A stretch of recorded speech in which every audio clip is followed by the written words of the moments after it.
Hello, Baker Economics students. I want to say I'm Joe Barnhill. I'm looking forward to working with you over the next 6 weeks. I know in these courses, when they're accelerated, they go quickly, so it's very important to stay on top of things, and especially in this type of class when it's based a lot on the forum discussions. It requires you to read the chapters early in the week and then a post out there, earlier in the week as opposed to waiting until the weekend. So I expect that of you, and I'm encouraged to have you active in those discussions because that's a big part of our learning process.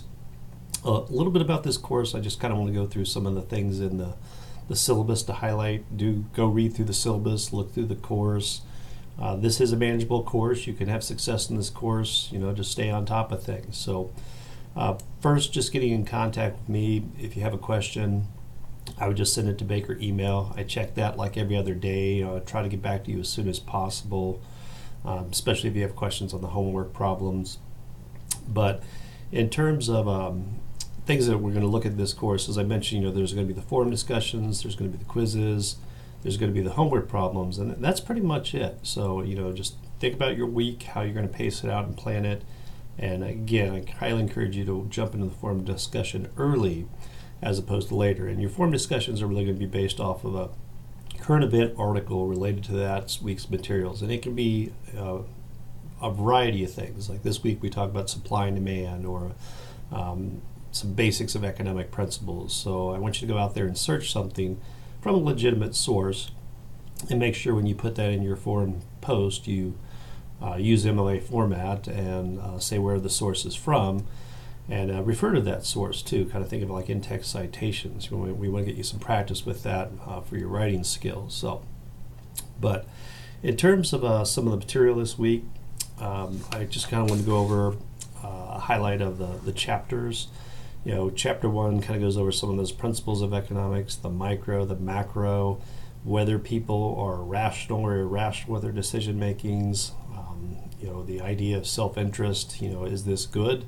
I would argue probably to a degree it is, but we also look at economics as a social science, so how we can do good for everyone. How do we allocate all these goods and resources? And obviously there are differences in who gets what, I would say. So there's always room for improvement in systems, and some of these, may be based on historic reasons, others may be based on ability.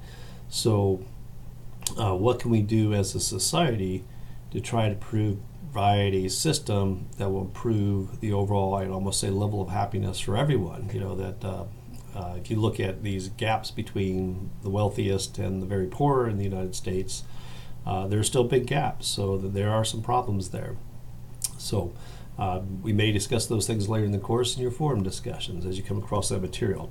But the other thing I want to point out too is you're going to have a brief chapter appendix, like in chapter 1, that goes over what I call graphish, and I think it's good to review that because if it's been a while that you've done any math, the math in this course is not that taxing, but it's good to review some of those relationships about a direct relationship like you would have in a supply curve, or a negative or inverse relationship in a demand curve, and understanding the concept of slope, whether a slope is positive or negative, and the difference between a marginal change or average change. So that appendix works at a lot of those different things. So, because as you read an economics textbook, you're going to be exposed to graphs, and part of the graphs is a way to explain a phenomenon, an event. If it's that Oprah says that you should not eat hamburgers anymore, you'd expect that to be a shift in the demand curve.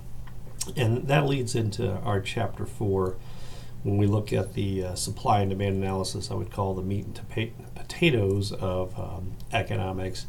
You're going to look at such things as the difference between a change in quantity demanded or a change in quantity supplied, or a change in demand or a change in supply. I would say that a change in quantity demanded or a change in quantity supplied is simply a factor of the price. We just move up and down a supply curve or up and down a demand curve.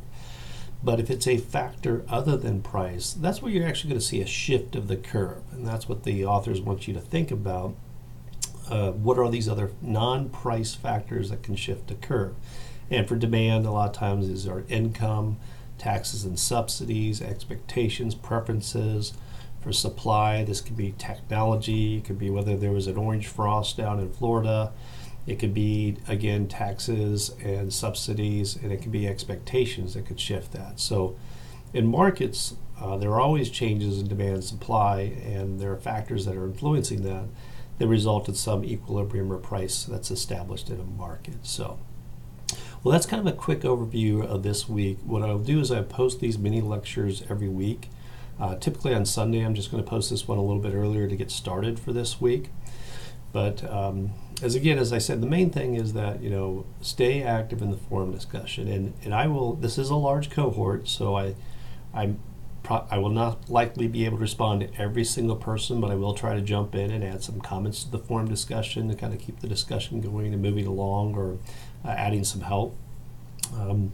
But I want to say that I am looking forward to working with all of you over the next 6 weeks. So our class officially starts on Monday, I think April 1st. So have a great weekend, and I look forward to talking to you online next week. Take care.